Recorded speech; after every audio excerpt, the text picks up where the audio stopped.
নমস্কার। আজকে আমরা শুনব শ্রী শ্রী সারদা মায়ের অমৃত কথা। মায়ের কথা শুনব শ্রী শ্রী মায়ের ভক্ত শ্রী গোকুলের স্মৃতিতে।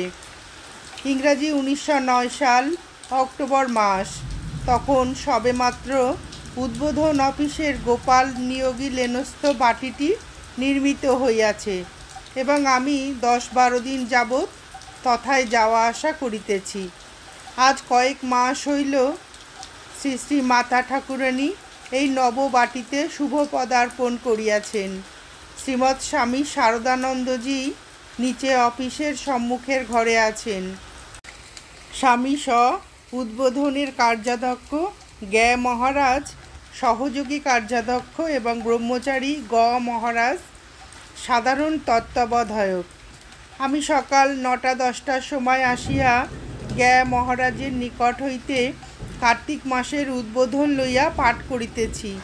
এমন সময় স মহারাজ বলিলেন, যারা যারা মাকে প্রণাম করবেন এইবার যান। কয়েকজন ভক্ত নিচে অপেক্ষা করিতেছিলেন, তাহারা এইবার ওপরে গেলেন। পরে আমার দিকে চাহিয়া স মহারাজ বলিলেন, তুমিও মাকে প্রণাম করে এসো। তখন আমার বয়স 18 বৎসর হইবে এবং আমি কলেজে 2য় বার্ষিক শ্রেণীতে পাঠ করিতেছি। শ্রী শ্রী মা গঙ্গা স্নান করিয়া আসিয়াছেন। ঠাকুরের প্রাতকালীন পূজা সমাপ্ত করিয়া তিনি দ্বিতলে দক্ষিণের গৃহে অবগুণ্ঠনে আবৃত থাকিয়া দণ্ডায়মান হইয়াই সকলের প্রণাম গ্রহণ করিতেছেন। ভক্তদের প্রণামান্তে আমি তার 2টি পদে মস্তক রক্ষা করিলাম।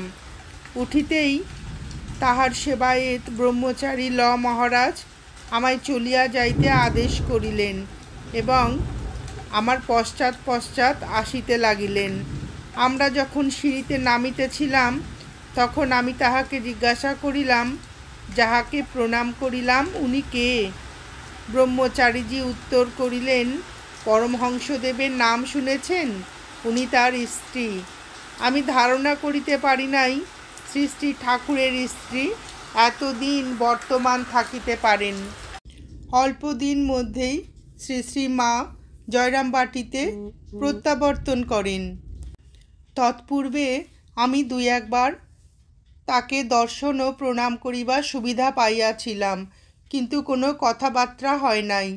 ওই সময় তাহাকে খুব রুগ্ন দেখাইত এবং আমার চক্ষে তিনি অতি নিরীহ সজ্জন বিধবা বলিয়া প্রতীয়মানা হইয়াছিলেন। ভক্তেরা তাহাকে জগৎ জননী